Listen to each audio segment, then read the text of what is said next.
Bonjour à tous, soyez les bienvenus parmi nous ce matin. On est content d'être avec vous pour passer un moment dans la louange avec ce chant qui dit souffle de Dieu, un chant sur le Saint-Esprit pour qu'il puisse nous renouveler à nouveau parce qu'il vit en nous. Et ensuite on passera un moment de partage ensemble aussi. Soyez bénis et soyez surtout renouvelés dans la vie de l'Esprit.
Soyez renouvelés dans l'Esprit de Dieu.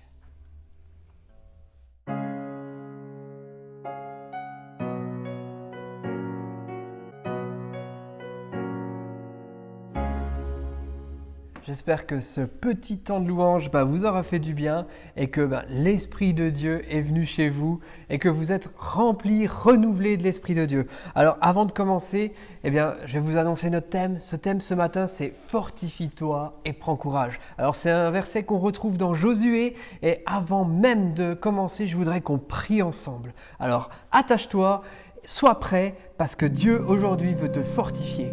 Seigneur, je prie maintenant pour chacun, Père, que tu puisses nous fortifier à travers ce partage, que tu puisses, Seigneur, préparer nos cœurs pour qu'on puisse aller de l'avant, Seigneur. Tu vois qu'il y a plein de choses, Seigneur, qu'on vit actuellement. Et je prie, Père, que tu fortifies nos cœurs dès maintenant. Amen. Amen. Alors, comme Josué l'a... comme Johan l'a dit, fortifie-toi et prends courage. Donc, on parle de Josué. Alors, pour resituer un peu le contexte, donc je vais vous dire un peu qui est cet homme et ce qu'il a fait exactement dans la Bible et pourquoi on en parle. Et pourquoi ce verset est si important. Alors, en fait, je pense que vous connaissez tous Moïse. Moïse qui était destiné à accomplir une mission particulière, celle d'amener le peuple de Dieu de l'esclavage vers la liberté dans le pays promis. Alors, pendant un certain nombre d'années, ils ont avancé, ils ont reculé, et il y a eu pas mal de soucis. Et au final, Moïse n'a pas pu arriver jusqu'à bout. Et Dieu lui a demandé de choisir un successeur. Et par là, on voit que Josué était l'homme vraiment, celui qu'il fallait pour accomplir cette mission à bout. Et donc, on voit que dans toute la vie de Josué, Dieu le préparait en fait à accomplir cette mission. Toute son enfance, il l'a passé un peu aux côtés de Moïse. Donc lui, il était bien en Égypte, il venait de l'esclavage et il a suivi Moïse. Il est devenu chef de l'armée. Ensuite, il est devenu l'assistant de Moïse. Donc c'est-à-dire qu'il était quand même assez proche de lui. Il passait du temps avec lui. Il voyait comment Moïse agissait, comment Moïse conduisait le peuple. Donc Dieu, pendant plein d'années, a préparé le cœur de Josué à devenir un responsable, à prendre la suite de Moïse. Et je veux lire ce passage dans Josué 1, verset 8, où il est dit, verset 6 même, ça commence, « Fortifie-toi et prends courage, car c'est toi qui mettras ce peuple en possession du pays que j'ai juré à leur père de leur donner. Fortifie-toi seulement et aie bon courage, en agissant fidèlement selon toute la loi que Moïse, mon serviteur, t'a prescrite. Ne t'en détourne ni à droite ni à gauche afin de réussir dans tout ce que tu entreprendras. » Josué a pris possession de ce passage, de ce que Dieu lui a dit. Il l'a pris pour lui et il a décidé de faire confiance à Dieu, d'entrer dans la mission que Dieu lui avait donnée, celle de suivre la suite de Moïse et de conduire le peuple dans ce pays promis. Ouais. Alors, on prend l'exemple de Josué, mais on pourrait prendre l'exemple de tellement de personnages dans la Bible.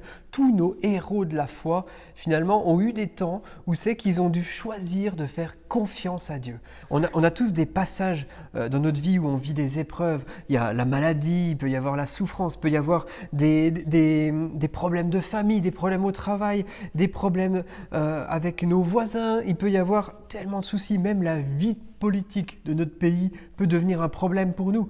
Et finalement, nos héros de la foi n'étaient pas différents. C'était des hommes normaux et eux aussi vivaient ces problèmes, mais ils choisissaient de vivre différemment. Ils choisissaient de placer leur foi, de placer leur confiance en Dieu. Faire confiance à Dieu et premièrement dans les choses qui peuvent être difficiles, dans nos peurs, nos craintes. Souvent, Dieu dit dans sa parole, n'aie pas peur, je suis avec toi, je ne te délaisserai pas, je ne t'abandonnerai pas. Il l'a dit à Moïse aussi, il a dit à Josué, il a dit vraiment, n'aie pas peur, je suis avec toi, je t'ai donné déjà ce pays je te l'ai donné en fait. Et on peut prendre plein d'exemples dans nos vies, je suis sûre que vous en avez vécu beaucoup aussi. On peut avoir la peur de l'échec, de rater quelque chose, ou même si on a raté quelque chose, on a peur de rater à nouveau. Et ça, en fait, ça vient de nous. C'est pas Dieu qui nous donne la peur.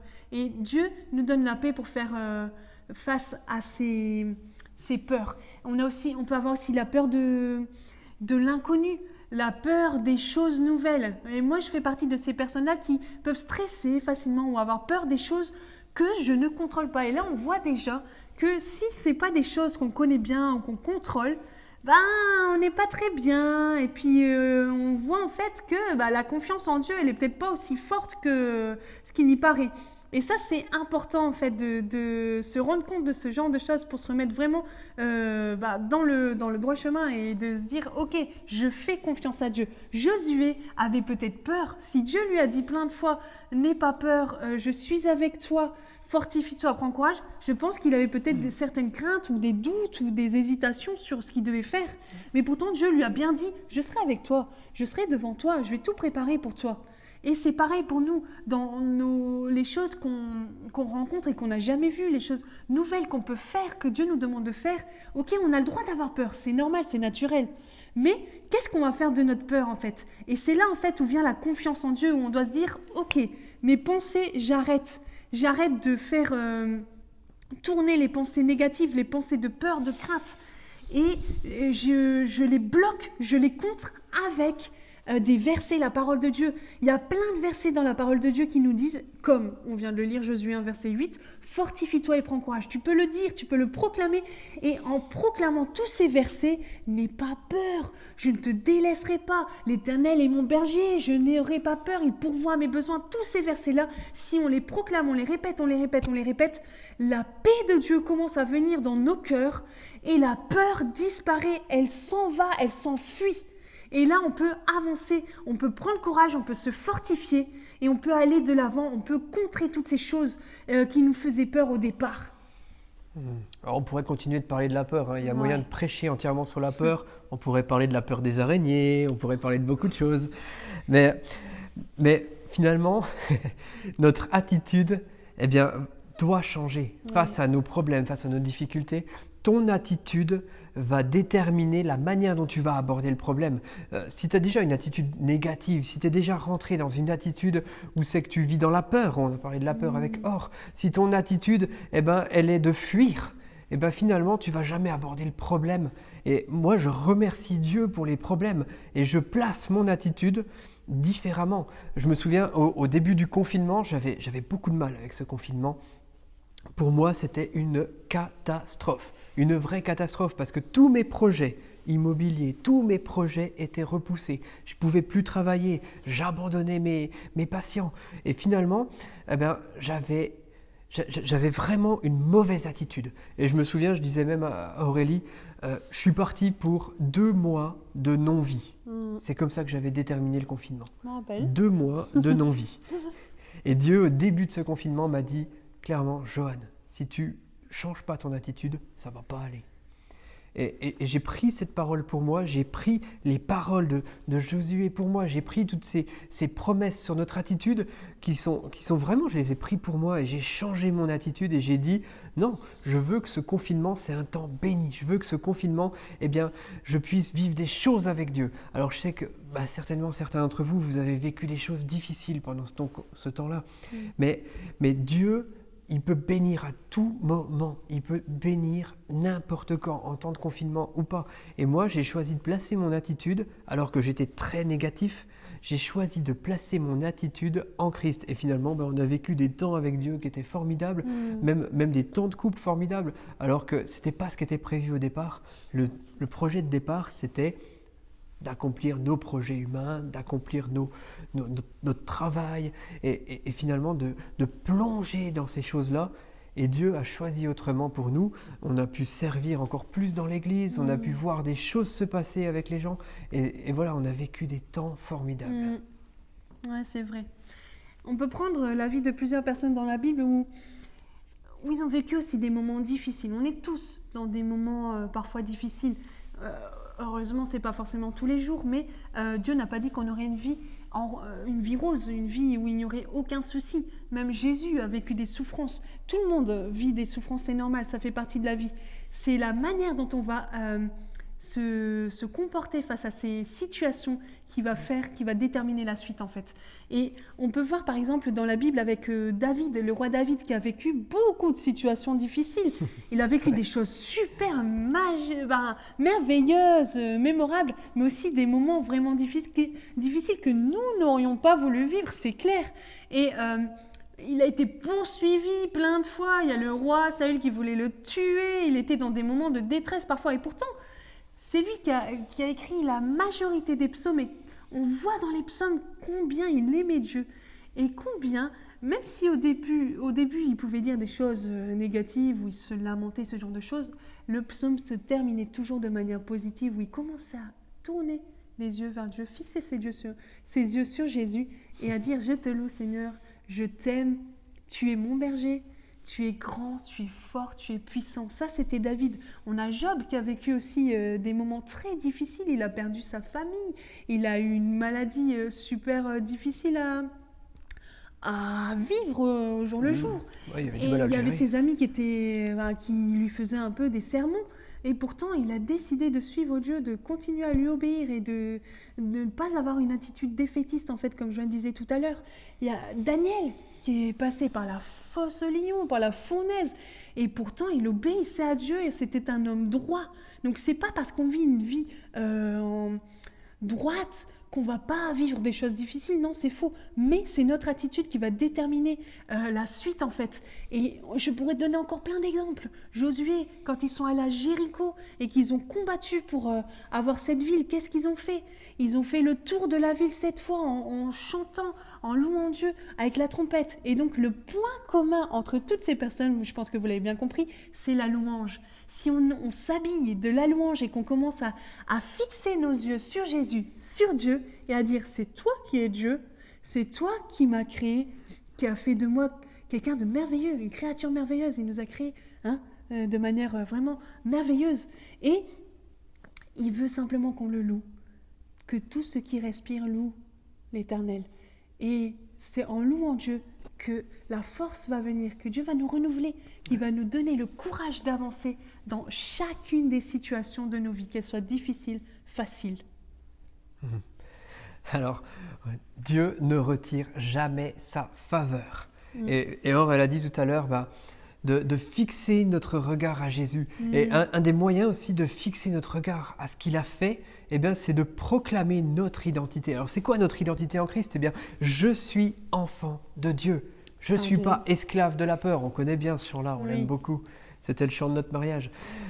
Je suis enfant de Dieu, je ne suis pas esclave de la peur. Je suis héritier du Dieu vivant. Satan est sous mes pieds. Vous connaissez ce chant aussi. Satan est sous mes pieds. Il est sous mes pieds. Il est sous mes pieds. Satan est sous mes pieds. Et finalement, oui, Satan est sous mes pieds. La maladie est sous mes pieds. Toutes les ténèbres sont sous mes pieds. Amen. Et je suis vainqueur, je suis libre en Christ. Je ne suis plus esclave du péché.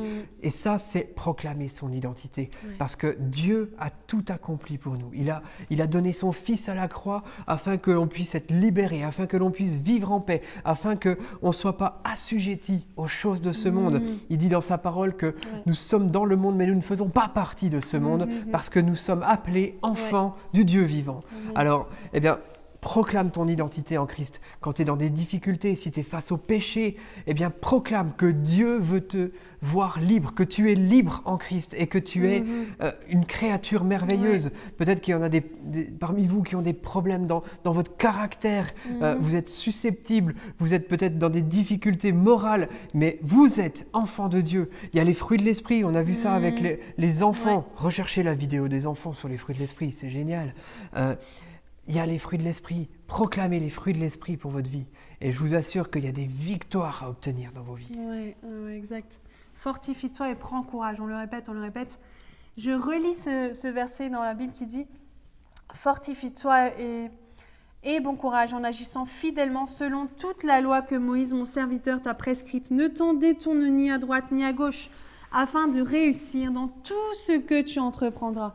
Que ce livre de la loi ne s'éloigne point de ta bouche. » Et c'est ça que je veux, ce sur quoi je veux accentuer là maintenant. « Médite-le jour et nuit pour agir fidèlement selon tout ce qui y est écrit. Car c'est alors que tu auras du succès dans tes entreprises, c'est alors que tu réussiras. » La parole de Dieu. Fortifie-toi dans la parole de Dieu. Ça, c'est le conseil, le mode d'emploi que Dieu a donné à Josué pour réussir, pour accomplir sa mission de pouvoir emmener ce peuple dans le pays promis et pour faire encore plein d'autres choses, pour qu'ils puissent s'établir chacun dans leur territoire que Dieu a donné. Et vraiment, c'est ce que je vous encourage à faire, c'est d'aller plonger dans la parole, d'aller méditer, de lire un passage, d'essayer de comprendre ce que ça veut dire et aussi de savoir demander à Dieu, qu'est-ce que tu veux me dire par rapport à ce passage pour ma propre vie? Tu veux me parler, tu veux me dire des choses, tu veux me conduire sur des chemins des bons chemins sur ta voie, sur ton chemin, et ben ça commence par la parole de Dieu. On voit un exemple super, c'est l'exemple, on va dire, numéro 1, hein, c'est la vie de Jésus. Jésus, il est parti dans le désert et il a fait un jeûne de 40 jours de jeûne et prière, hein, j'ai déjà dit. Et en fait, à la fin de son jeûne et prière, qui arrive donc? C'est Satan. Il est là pour le tenter. Peut-être que Jésus était un peu plus faible parce qu'il n'a pas bu, il n'a pas mangé. Hein, on se sent vraiment différent quand on fait un jeûne. Et souvent, Satan, il s'immisce dans ces moments-là de nos vies où on est peut-être on se repose sur nos lauriers, où tout va bien. Du coup, on ne fait pas forcément attention à nos arrières, tout ça. Et il faut faire super attention parce que c'est à ces moments-là que Satan peut nous faire tomber. En fait, on peut être au plus haut et tout d'un coup être au plus bas parce qu'on n'a pas fait attention et Satan a réussi à s'immiscer dans peut-être une petite faille qui est restée encore en nous. Jésus, il n'est pas tombé parce qu'il a proclamé la parole de Dieu. À chaque fois que Satan lui proposait quelque chose qui paraissait peut-être super énorme, on aurait voulu avoir le monde à nos pieds, hein, mais Jésus, non, il a proclamé les vérités de la parole de Dieu et il ne s'est pas laissé avoir. Il n'est pas tombé dans le gouffre, dans le piège que Satan avait mis devant lui, en fait. Méditons la parole jour et nuit, et on réussira dans nos entreprises. C'est Dieu qui le dit, c'est la parole de Dieu. N'est-ce pas, Joanne? Ouais, alors Jésus, il avait aussi une vie de prière. Ça peut paraître bizarre, parce que Jésus était pleinement Dieu, mais il avait une vie de prière, et il nous a montré comment avoir une vie de prière, nous aussi. Il a montré aux disciples, il leur a appris, avec le Notre Père, à prier. Il leur a appris à veiller et prier. Il leur a même reproché à un moment donné, vous n'êtes pas capable de veiller un peu pour prier? Et finalement, Jésus, lui, il avait une vie de prière. Il y allait, il allait monter sur la montagne et il allait prier. Il allait prier son Père, il allait passer du temps. Et finalement, dans ta situation, nous, parfois, les humains, on est un peu orgueilleux quand même, il faut qu'on se l'avoue. On est un petit peu orgueilleux et on ne veut pas prier pour nous-mêmes. On n'accepte pas de prier pour nous-mêmes, sous prétexte d'humilité, sous prétexte de vouloir penser aux autres, sous prétexte d'altruisme. Eh bien, on va prier pour les autres, on va remettre les problèmes des autres, mais on ne veut pas prier pour nos problèmes. On ne veut pas remettre nos problèmes. Peut-être qu'inconsciemment, on a aussi peur que Dieu nous transforme, nous. Et en fait, moi, je pense que Dieu veut vraiment qu'on prie pour nos problèmes. Tu vis la maladie, eh bien, prie que Dieu te guérisse. Passe du temps, jour après jour, tous les jours, prie jusqu'à voir l'accomplissement de la promesse de Dieu qui te dit que tu es guéri. Ouais. Peut-être que tu as des problèmes de péché. Eh bien, prie pour ce péché, ou plutôt prie contre ce péché. Prie que Dieu te délivre, parce que c'est sa promesse. Il te délivre de toute dépendance, il te délivre de tout péché, il te délivre de tout problème de sexualité. Et en fait, il faut prier pour soi. Tu as des problèmes dans ta famille, tu as des problèmes au travail. Eh bien, proclame ces versets qu'on a lus dans Josué, où c'est que Dieu promet à Josué que si ce livre de la loi ne s'éloigne pas de sa bouche, alors il réussira dans toutes ses entreprises. Ce verset, il est aussi pour toi. Il est préparé d'avance pour toi. Et finalement, moi je vous invite à prier, à proclamer votre identité, à proclamer la libération, à proclamer les vérités qui sont bibliques dans votre vie. Parce que si vous vivez des problèmes, des difficultés, c'est le moment où c'est que vous allez voir la gloire de Dieu. C'est le moment où c'est que vous allez avoir l'opportunité de voir Dieu changer les choses autour de vous. Vous allez voir des miracles, vous allez voir des choses incroyables. Et finalement, eh bien, moi je pense à ce verset. Alors on ne l'a pas noté, donc je ne sais plus exactement, on le retrouve, vous savez, c'est quand Jésus marche avec ses disciples et puis il voit un aveugle et les disciples posent cette question à Jésus, ils lui disent « Mais pourquoi il est malade? Pourquoi cet homme est malade? Est-ce que c'est à cause du péché de son père? Est-ce que c'est à cause de son propre péché ?» Et Jésus va répondre simplement « C'est pour que la gloire de Dieu soit manifestée. » Et finalement, dans tes problèmes, moi, je remercie Dieu pour mes problèmes. Je remercie Dieu. Je vis la maladie. Je remercie Dieu parce que je vais voir Dieu agir. Je remercie Dieu parce que, il m'a donné la force. Il m'a fortifié pour que je puisse voir son œuvre, que je puisse voir sa gloire, pour que je puisse voir sa main puissante qui guérit, pour que je puisse même apporter la guérison, que je sois un canal pour prêcher l'évangile, que je sois un canal pour répandre sa parole. Et je remercie Dieu pour chaque difficulté, chaque problème. Et je vous assure que pour moi, c'était pas gagné dès le départ. C'était pas gagné, mais parce que j'ai pris la bonne attitude, parce que j'ai prié, parce que je fixe ma vie sur la parole, parce que j'ai une vie de louange, finalement, je suis victorieux face à toutes les difficultés. Amen. Et Jésus, il nous en a montré quand même de bonnes avec la prière, c'est que il a passé tellement de temps dans la présence de Dieu. Chaque matin, comme Joanne a dit, il se retirait et puis passer du temps avec Dieu dans la prière. Il a enseigné comment prier aux disciples, tout ça. Et avant de mourir, même avant d'aller sur la croix, on l'a dit tout à l'heure, il ne savait pas veiller les disciples, mais Jésus priait et il disait à Dieu que cette coupe ne s'éloigne pas, que cette coupe s'éloigne de moi, mais finalement... Si c'est ta volonté... Voilà, si c'est ta volonté, c'est tout, je vais y aller. Et en fait, Jésus, en tant qu'humain, il a été quand même vraiment très courageux, il s'est fortifié dans la prière, il a dit, allez, j'y vais, je vais souffrir, ça va faire mal d'aller sur la croix, mais l'accomplissement de cette action qu'il a faite, il savait que c'était quelque chose de grandiose et que c'était pour le salut de chacun d'entre nous. Et s'il ne le faisait pas, qui l'aurait fait ? On oublie souvent que Jésus était fait de chair aussi. Et finalement, sa chair, elle avait aussi peur de la souffrance. Parce qu'il savait, il savait très bien les coups de fouet, il savait très bien la couronne d'épines, les clous. Il savait tout ça. Il savait ce qu'il attendait. Il savait ce que ça allait être d'endurer tout ça. Mais il n'avait pas envie. Sa chair n'avait pas envie. Et Jésus était à la fois pleinement humain, mais aussi pleinement Dieu. Et finalement, il nous montre qu'il met toujours la volonté de Dieu au-dessus, en premier, la volonté de Dieu. Et il a été à la croix, il l'a été pour que tu sois sauvé, il l'a été pour que tu puisses être transformé de gloire en gloire, il a été pour que tu aies accès à la repentance et que tu puisses changer de vie, que tu sois fort, il l'a été pour te fortifier et que tu prennes courage aujourd'hui d'affronter les difficultés, que tu ne sois pas dans la fuite, mais que tu prennes que tu fasses face aux problèmes dans la vie. Bien dit. Bien dit. Alors, on va continuer, on va prier maintenant, on va simplement prier. Alors, on va proclamer des vérités, on va proclamer l'identité qu'on a en Christ. Et moi, je vous invite, vous êtes certainement à la maison, peut-être dans le canapé, peut-être sur une chaise, peut-être que vous êtes debout dans la rue, sur votre portable, peu importe où vous êtes. Aujourd'hui, fais ce pas, lève-toi, proclame avec nous, proclame avec nous. Ouais.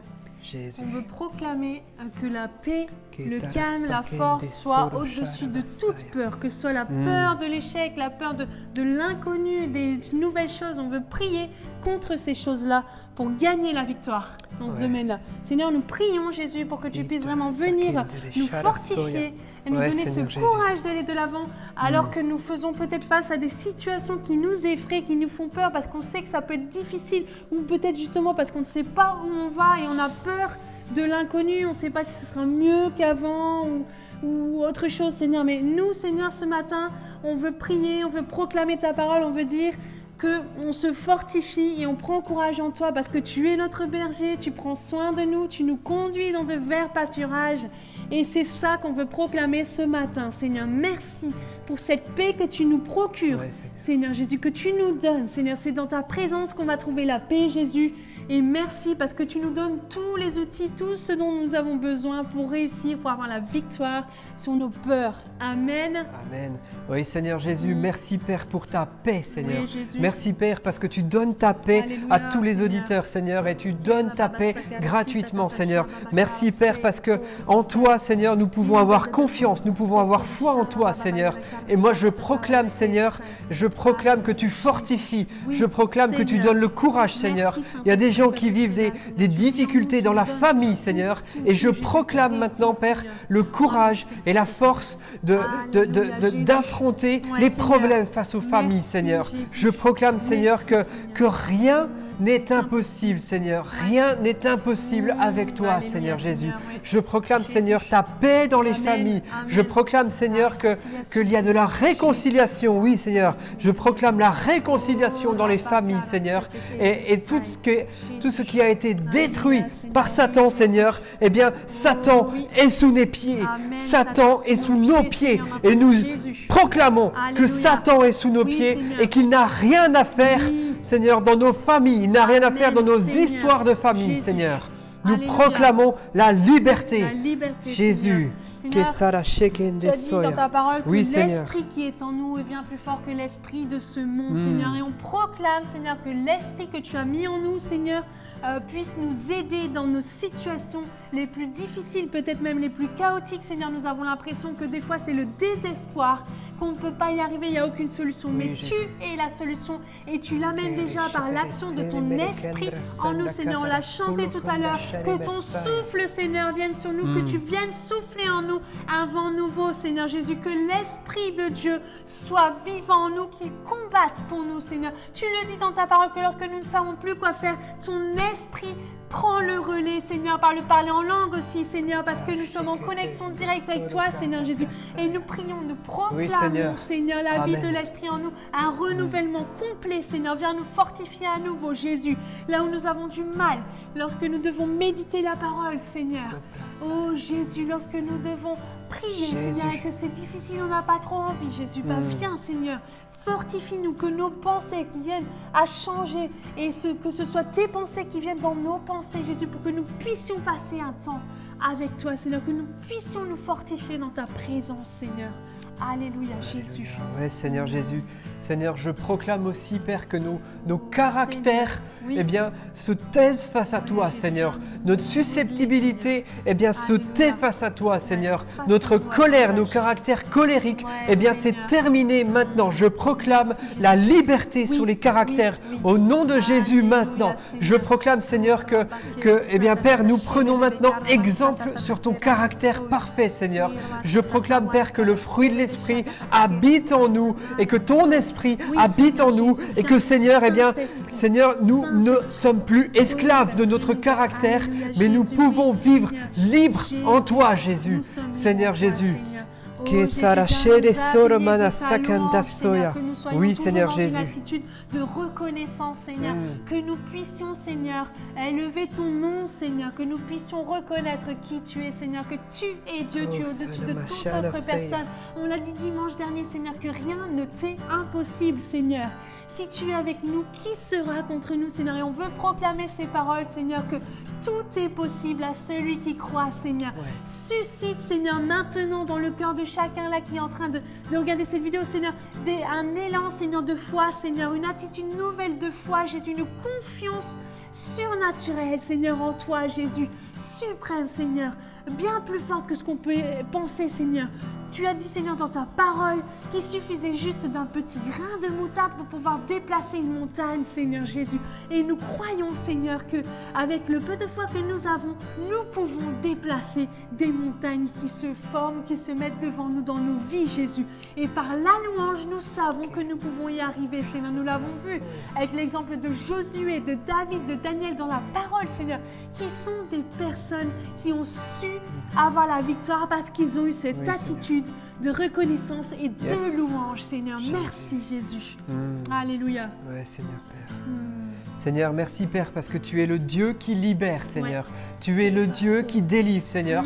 Et le péché n'a plus d'effet sur nous maintenant, dans le nom de Jésus. Seigneur, je proclame maintenant, Père, la libération, Seigneur. Je proclame la liberté sur ton peuple, Seigneur. Je proclame, Seigneur, que les dépendances, eh bien, sont sous nos pieds. Je proclame, Seigneur, que toute dépendance, toute addiction, maintenant, est brisée dans le nom de Jésus. Je proclame, Seigneur, que l'impureté sexuelle, Seigneur, je proclame que l'infidélité, je proclame, Seigneur, que toutes ces choses, Seigneur, qui sont de notre chair, Seigneur, eh bien, n'ont plus d'effet sur nous maintenant, Père. Et nous sommes libérés de tout lien spirituel dans ton nom, Seigneur Jésus. Je proclame, Seigneur, pour tous les auditeurs, Seigneur, je proclame sur chacun d'entre nous, Seigneur, la liberté, la paix, Seigneur, la paix. Père. Oh Seigneur, viens, Seigneur, viens remplir à nouveau nos cœurs, Seigneur, d'un amour, oui, mais Seigneur, tellement fort, Seigneur, pour toi, Jésus, que toute chose, alors elle nous semblera vraiment dérisoire. On voudra aller de l'avant avec toi dans toute situation, Seigneur. Viens, Seigneur, augmente l'amour, Seigneur, en nous, Jésus, la compassion, Seigneur, aussi pour les âmes, Jésus. Oh Seigneur, que nous arrêtions de nous centrer sur nous-mêmes, Seigneur, mais que nous nous centrions sur toi, Jésus, que nous fixions nos yeux sur toi, Seigneur Jésus, et sur ce que tu es, ce que tu peux faire à travers nous, Seigneur.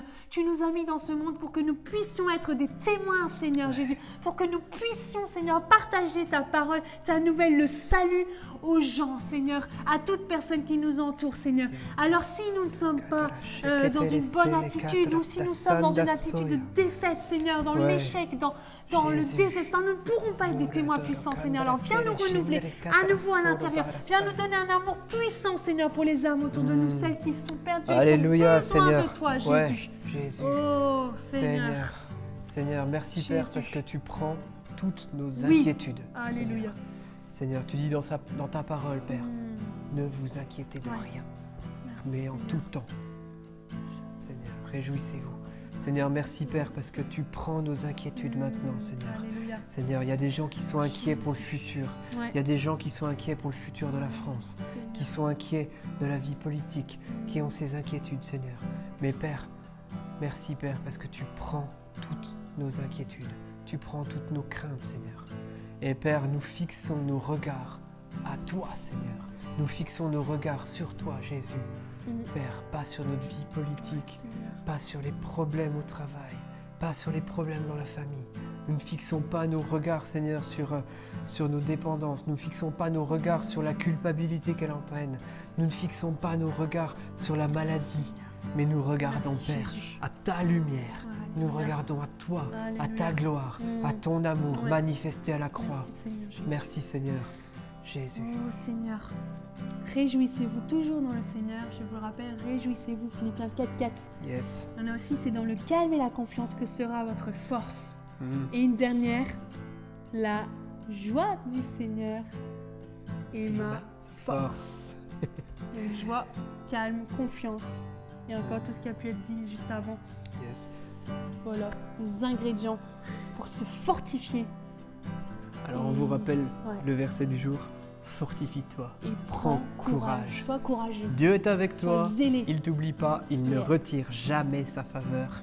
Il est là avec toi. Et quand tu souffres, que tu es malade, tu souffres, Dieu souffre avec toi. Parce qu'il vit en toi. Quand tu es dans les difficultés au travail, dans ta famille, il est là. Lorsque tu es dans le péché et lorsque tu souffres du péché, que tu souffres, que tu es dans la culpabilité aussi, il est là. Il est là avec toi, il souffre avec toi. Et n'oublie pas ça. Dieu t'aime. Soyez bénis et à très bientôt. À très bientôt.